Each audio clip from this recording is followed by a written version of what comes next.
नमस्कार, India news देख रहे हैं आप। आपके साथ मैं अभिषेक पांडे। खबरों की शुरुआत करेंगे फटाफट अंदाज में।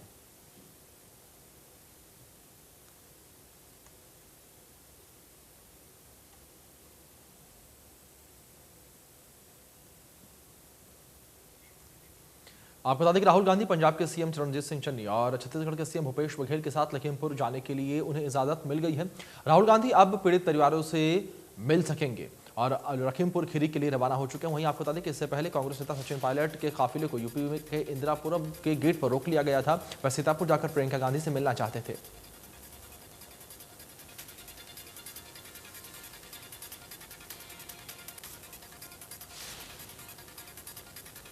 लखीमपुर खीरी में हुई हिंसा को लेकर कांग्रेस नेता राहुल गांधी ने प्रेस कॉन्फ्रेंस की। इस दौरान उन्होंने सरकार पर हमला बोलते हुए कहा कि कुछ समय से हिंदुस्तान के किसानों पर सरकार का आक्रमण हो रहा है, किसानों को जीप के नीचे कुचला जा रहा है। राहुल गांधी ने कहा कि इससे पहले उनकी जमीनें छीनी गई, 3 नए कानून लाए गए, इसलिए किसान धरने पर।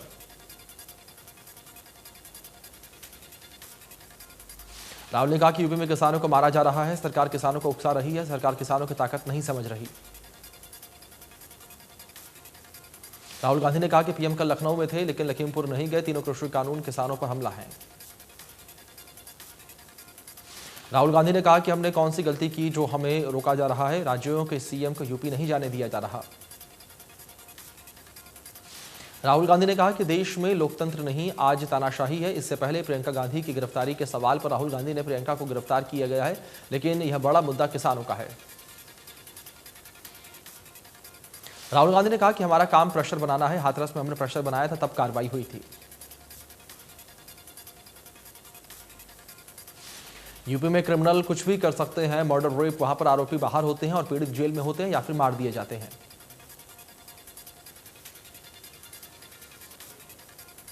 दिल्ली के मुख्यमंत्री अरविंद केजरीवाल ने आज लखीमपुर खीरी हिंसा पर प्रेस कॉन्फ्रेंस की। इस दौरान उन्होंने हिंसा को लेकर कई सवाल उठाए। केजरीवाल ने पूछा कि अभी तक हत्यारों को गिरफ्तार क्यों नहीं किया गया, आखिर क्या मजबूरी है, उन्हें क्यों बचाया जा रहा है। सीएम केजरीवाल ने बीजेपी सरकार पर निशाना साधते हुए कहा कि एक तरफ सरकार आजादी के 75 साल पूरे होने का जश्न मना रही है तो दूसरी तरफ नेताओं को लखीमपुर खीरी जाने से रोका जा रहा है। सीएम केजरीवाल ने कहा कि प्रधानमंत्री जी लखीमपुर खीरी घटना को लेकर आज सारा देश न्याय की उम्मीद कराए बैठा है। देश चाहता है कि आरोपी को गिरफ्तार किया जाए। दिल्ली के सीएम ने कहा है कि आज पूरा देश जानना चाहता है कि आखिर लखीमपुर खीरी में क्या हुआ था, लेकिन सरकार दमनकारी नीति अपनाकर विपक्ष के नेताओं को वहां जाने नहीं दे रही। सीतापुर में प्रियंका गांधी समेत 11 लोग गिरफ्तार किए गए हैं। प्रियंका गांधी ने बेल बॉन्ड भरने के लिए इनकार किया। प्रियंका गांधी का फोन पर जनता के सीधा संवाद। प्रियंका गांधी ने पीएम मोदी से पूछा गंभीर सवाल। राज्यसभा सांसद दीपेंद्र हुड्डा भी गिरफ्तार किए गए। कांग्रेस के राज्यसभा सांसद दीपेंद्र हुड्डा ने यूपी की योगी सरकार पर तीखा हमला बोलते हुए कहा है कि सिर्फ 4 लोग ही लखीमपुर खीरी पीड़ितों से मिलने जा रहे थे। दीपेंद्र हुड्डा ने कहा कि उन्हें मीडिया से ये जानकारी मिली कि उन पर एफआईआर दर्ज की गई है और गिरफ्तार कर लिया गया है। दीपेंद्र हुड्डा ने सरकार को निशाने पर लेते हुए कहा है कि 11 महीने से किसान परेशान हैं, लेकिन उनकी सुध नहीं ली जा रही है। वो किसानों के साथ हैं और आगे भी उनका समर्थन करते रहेंगे। गृह मंत्री अनिल विज आज दिल्ली स्थित एम्स से आते में बैठक बुलाई और विज ने सिविल सचिवालय कार्यालय पहुंचते ही तुरंत गृह एवं पुलिस और स्वास्थ्य विभाग के वरिष्ठ अधिकारियों की बैठक ली। विज ने किसानों से अपील करते हुए कहा है कि वे शांति बनाकर रखें ताकि आम जनमानस को किसी भी प्रकार की कोई दिक्कत ना हो। विज ने कहा कि संविधान में हर किसी को समानता का अधिकार दिया हुआ है, इसलिए हमें ऐसा कोई कदम नहीं उठाना चाहिए जिससे किसी के हकों का हनन हो। गृह मंत्री विज ने कहा है कि सुप्रीम कोर्ट ने किसान आंदोलन की वजह से बंद रास्तों को संज्ञान लिया है तो हरियाणा सरकार ने रास्ते खुलवाने और किसानों के साथ बातचीत के लिए हाई लेवल कमेटी का गठन किया था। किसान सुरक्षा घेरे को तोड़कर लघु सचिवालय के भीतर प्रवेश कर गए। उपायुक्त कार्यालय के समक्ष धरना प्रदर्शन किया।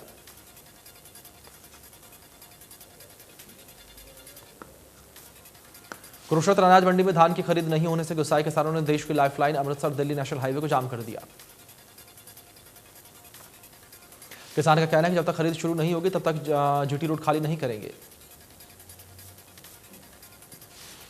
किसान नेता अमृत सिंह ने कहा है कि 20 सितंबर से मंडियों में धान पड़ा है, लेकिन खरीद की डेट आगे की जा रही है।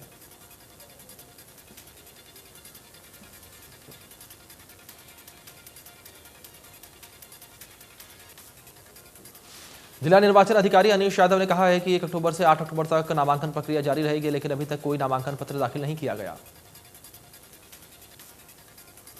उन्होंने कहा कि अगले 2 से 3 दिनों में नामांकन पत्र दाखिल करने की उम्मीद जताई है। उन्होंने कहा कि 11 अक्टूबर को स्क्रूटनी होगी। उन्होंने कहा कि सिरसा पंजाब राजस्थान बॉर्डर पर स्थित है, जिसको लेकर सुरक्षा के इंतजाम किए गए हैं।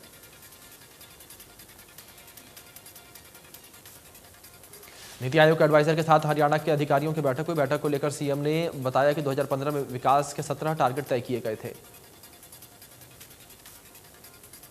सीएम ने कहा कि इन टारगेट्स को 2030 तक पूरा करना है। इसके अलावा सीएम ने बताया कि बहुत से विषयों में हरियाणा की बहुत अच्छी स्थिति है।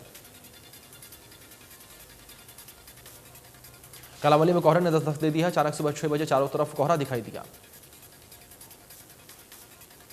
अचानक कोहरे के आ जाने से दिनचर्या पर असर पड़ता हुआ दिखाई दिया। प्रशासन की ओर से लोगों से अपील की गई कि वो फॉग लाइट का इस्तेमाल करें।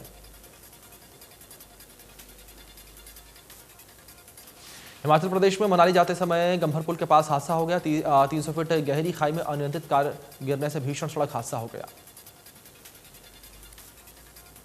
हादसे में कैथल के 4 युवकों की मौत हो गई। वहीं हादसे के 2 दिन बाद घने जंगल में 4 शव मिले।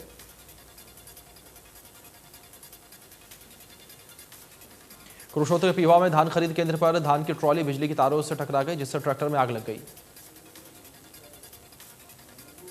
जैसे इलेक्ट्रॉनिक ट्रॉली को ऊपर उठाया तो बिजली के ढीले तार वोल्टेज तारों से टकरा गई और कुछ सेकंड्स में ही आग ने ट्रैक्टर को अपनी चपेट में ले लिया। पानीपत के सिविल अस्पताल में सफाई कर्मचारी से मारपीट की गई। कर्मचारी ने गंदगी फैलाने से मना किया था, उसके साथ मारपीट की गई। घायल कर्मचारी को सिविल अस्पताल में इलाज के लिए भेजा गया है। वहीं पीड़ित ने पुलिस से न्याय की गुहार लगाई। कोविड-19 की दूसरी लहर में संक्रमितों को अच्छे स्वास्थ्य चिकित्सा उपलब्ध करवाने को लेकर एक निजी संस्था ने सर्वे के मुताबिक पूरे देश में फरीदाबाद प्रथम स्थान पर आने वाला रहा, जिसको लेकर सम्मानित किया गया।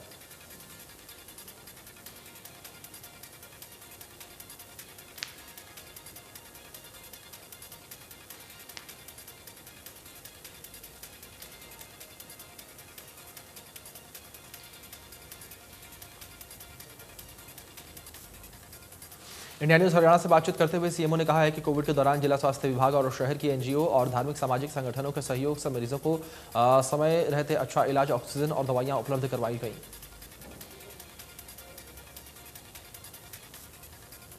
मेवात में डेंगू का खतरा लगातार बढ़ता ही जा रहा है। जिले में 96 डेंगू के केसों की पुष्टि की गई है और जिले में बुखार से 10 से 11 लोगों की जान जा चुकी है।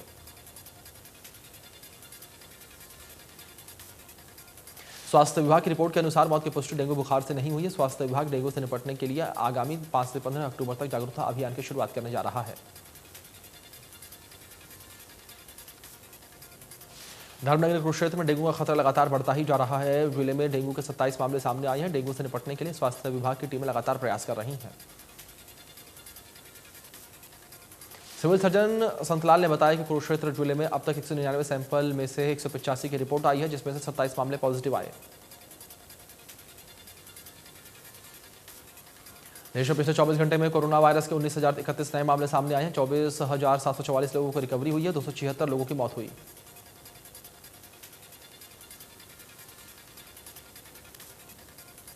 महाराष्ट्र में पिछले 24 घंटे में कोरोना वायरस के 2,401 नए मामले सामने आए हैं। एक दिन में 39 मरीजों की मौत हो गई है। महाराष्ट्र में अभी भी 33,000 एक्टिव केस मौजूद। दिल्ली में 24 घंटे में कोरोना के 27 नए केस, एक दिन में 76 मरीजों की रिकवरी। दिल्ली में 349 एक्टिव केस। प्रदेश में कम हो रहा है कोरोना। 24 घंटे में सामने आए 14 नए केस, एक दिन में 10 मरीजों की रिकवरी। प्रदेश में एक्टिव केस की संख्या 283। हरियाणा में 2 सप्ताह के लिए आगे बढ़ाया गया लॉकडाउन। महामारी अलर्ट सुरक्षित हरियाणा की अवधि 18 अक्टूबर 2021 की सुबह 5 बजे तक बढ़ाई गई। चरखी दादरी के राजकीय स्नोत्कर कॉलेज में सोमवार को क्लास लगेंगी, जिसे लेकर कॉलेज प्रबंधन पूरी तैयारी में जुट गया है। कॉलेज में सभी तरीके की सुविधाएं पूरी की गई।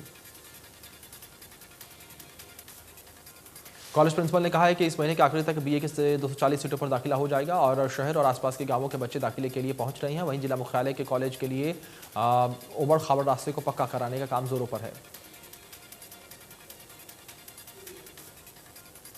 पंचकुला में महाराज अग्रसेन की जयंती पर अग्रवाल समाज कार्यक्रम का आयोजन करेगा। अमित जिंदल ने बताया कि अग्रवाल समाज की 9 से ज्यादा संस्थाएं मिलकर महाराज अग्रसेन की जयंती समारोह का करेंगी कार्यक्रम। जिंदल ने बताया कि पंचकुला में अग्रवाल समाज की ओर से कई ट्रस्ट चलाई जा रही हैं जिसमें लोगों को अलग अलग सुविधाएं दी जा रही हैं। समारोह 7 अक्टूबर से शुरू होकर 17 अक्टूबर तक चलेगा। मुंबई के प्रसिद्ध सिद्धिविनायक मंदिर कल से खोलने की अनुमति दे दी गई है। श्रद्धालु QR कोड के जरिए दर्शन कर सकेंगे। चारधाम यात्रा के लिए तीर्थयात्रियों की संख्या को लेकर उत्तराखंड सरकार को नैनीताल हाईकोर्ट से बड़ी राहत मिल गई है। अब असीमित संख्या में तीर्थयात्री चारधाम यात्रा कर सकेंगे। इससे पहले कोर्ट ने केदारनाथ धाम के लिए रोजाना 800, बद्रीनाथ धाम के लिए 1000, गंगोत्री के लिए 600, यमुनोत्री के लिए 400 श्रद्धालुओं की अनुमति दी थी। हांसी के घिराई गांव में सरकारी स्कूल में शहीद महावीर सिंह का नाम हटाए जाने को लेकर ग्रामीणों ने स्कूल के सामने धरना प्रदर्शन किया। स्कूल के टीचर ने ग्रामीणों से माफी मांगी और प्रशासन की ओर से बोर्ड पर दोबारा से शहीद महावीर सिंह का नाम लिखवाया गया। फरीदाबाद में टाटा पावर कंपनी नौकरी दिलाने के नाम पर ठगी करने वाले आरोपियों को साइबर क्राइम पुलिस ने गिरफ्तार किया। बताया गया कि आरोपी काफी लंबे समय से Naukri.com पर रिज्यूम डालने वाले लोगों को अपना शिकार बनाते थे। पुलिस ने आरोपियों के पास से 8 मोबाइल फोन, 1 लैपटॉप और लगभग 33,000 रुपए बरामद किए। डीसीपी क्राइम जयवीर राठी ने बताया कि फरीदाबाद में भी इन आरोपियों ने एक व्यक्ति को झांसा देकर लगभग 1,35,997 रुपए हड़पे। फरीदाबाद में सोशल मीडिया का अकाउंट होल्डर से अकाउंट वेरीफाई कराने के नाम पर पैसे की ठगी करने का मामला सामने आया है। हैकर्स ने उन अकाउंट पर नजर रखते हैं जिनको फॉलोअर्स ज्यादा हैं। यहां पर महिला मेकअप आर्टिस्ट के इंस्टाग्राम अकाउंट को वेरीफाई कराने के नाम पर हैक कर लिया गया और महिला से हैकर्स ने आईडी और पासवर्ड वापस देने के नाम पर 14,000 रुपए की ठगी की। महिला से पैसे लेने के बाद भी जब इंस्टाग्राम अकाउंट महिला को यूजर नेम और पासवर्ड सहित वापस नहीं किया गया तो महिला ने इसकी शिकायत फरीदाबाद थाना पुलिस में दी।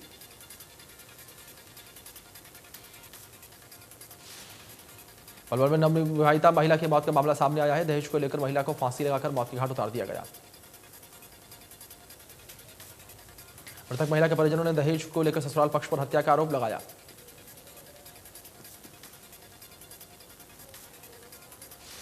हरियाणा कंप्यूटर प्रोफेशनल संघ ने अपनी मांगों को लेकर हड़ताल की है। कंप्यूटर प्रोफेशनल्स की हड़ताल के चलते फतेहाबाद के लघु सचिवालय में कंप्यूटर से जुड़े कामकाज ठप रहे। कामकाज ठप होने से लोगों को काफी दिक्कतों का सामना करना पड़ा। लोग काम के लिए चक्कर काटते हुए नजर आए।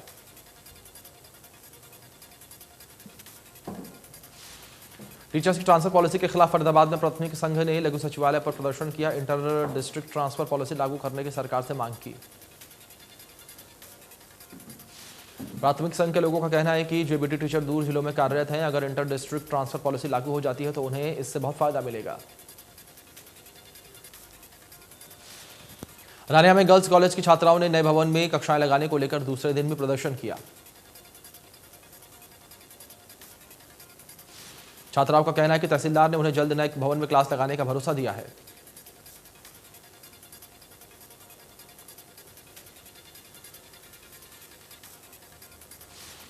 हरियाणा में ड्रग्स का कारोबार करने वालों पर नकेल कसने के लिए नारकोटिक्स विभाग के मुख्य राजमार्गों और बने पर होटल ढाबों पर ट्रकों की तलाशी के लिए अभियान चलाया। तलाशी अभियान के लिए विभाग ने डॉग स्क्वाड टीम गठित की है जो कि ढाबों और होटलों और ट्रकों की तलाशी कर रही है।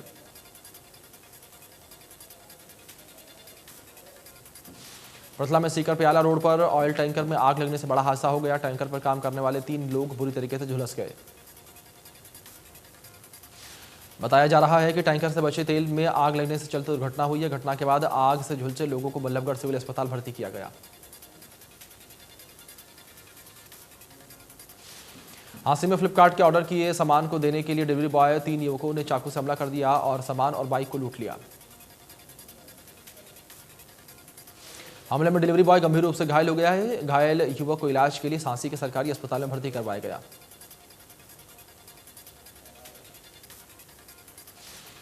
गुरुग्राम के राजेंद्र पार्क हत्याकांड मामले में आरोपी फौजी ने भौंडसी जेल में आत्महत्या कर ली है। 4 हत्याओं के मामले में आरोपी जेल में बंद था। 24 अगस्त को आरोपी ने अपनी बहू समेत 4 किराएदारों को मौत के घाट उतार दिया था और थाने में आकर सरेंडर कर दिया। बल्लभगढ़ में महिला को उसी के पति की तरफ से जहरीला पदार्थ खिलाकर मारने का मामला सामने आया। गंभीर हालत में महिला को निजी अस्पताल में भर्ती करवाया गया। महिला का आरोप है कि दहेज के लालच में पति ने उसे शादी के बाद से ही प्रताड़ित करना शुरू कर दिया था। जब वो मायके रह रही थी तो मौका देखकर पति ने अपने साथी के साथ उसे जबरन जहरीला पदार्थ खिलाया। परिजनों का आरोप है कि कुछ दिनों के बाद बेटी की मेमोरी लॉस हो गई थी। ससुराल वालों ने उन्हें बेटी को ले जाने के लिए कहा। इलाज के बाद जब बेटी ठीक हुई तो उसने सारी बात बताई। हिसार चंडीगढ़ रोड पर तेज रफ्तार का कहर देखने को मिला है। बस और ट्रॉले की टक्कर हो गई है। हादसे में एक व्यक्ति की मौत हो गई जबकि 2 दर्जन से ज्यादा लोग घायल। गुरुग्राम में नेशनल हाईवे 8 पर बड़ा हादसा हो गया। सड़क पर खड़े ट्रक में कार चालक ने टक्कर मार दी। खराब होने की वजह से ट्रक हाईवे पर खड़ा था। कार में 3 लोग सवार थे। तीनों गुरुग्राम के रहने वाले हैं, जिनमें से 2 लोगों की हालत गंभीर बनी हुई है। गोहाना के पुरानी सब्जी मंडी के पास शॉर्ट सर्किट के चलते फास्ट फूड की दुकान में आग लगी। आग लगने से दुकान में रखे गैस सिलेंडर में ब्लास्ट हो गया। दुकानदार ने पुलिस को सूचना दी, जिसके बाद फायर ब्रिगेड की गाड़ी मौके पर पहुंची, लेकिन तब तक दुकान में रखा सामान जलकर राख हो चुका था। सरकारी तेल कंपनियों के पेट्रोल की कीमत में आज 30 पैसे प्रति लीटर और डीजल में 35 पैसे प्रति लीटर की बढ़ोतरी की गई। दिल्ली में पेट्रोल का दाम 102 रुपये 94 पैसे और मुंबई में 108 रुपये 96 पैसे। दिल्ली में डीजल की कीमत 91 रुपये 42 पैसे और मुंबई में 99 रुपये 17 पैसे।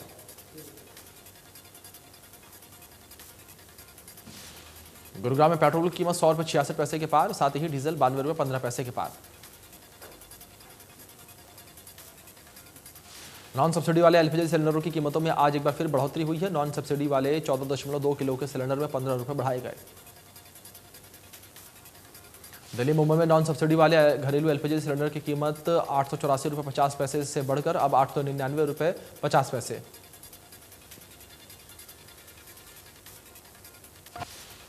पीएम मोदी ने आज वीडियो कॉन्फ्रेंसिंग के जरिए मध्य प्रदेश के स्वामित्व योजना के लाभार्थियों से बातचीत की। इस मौके पर पीएम ने योजना के 1,71,000 लाभार्थियों को ई प्रॉपर्टी कार्ड्स भी सौंपे।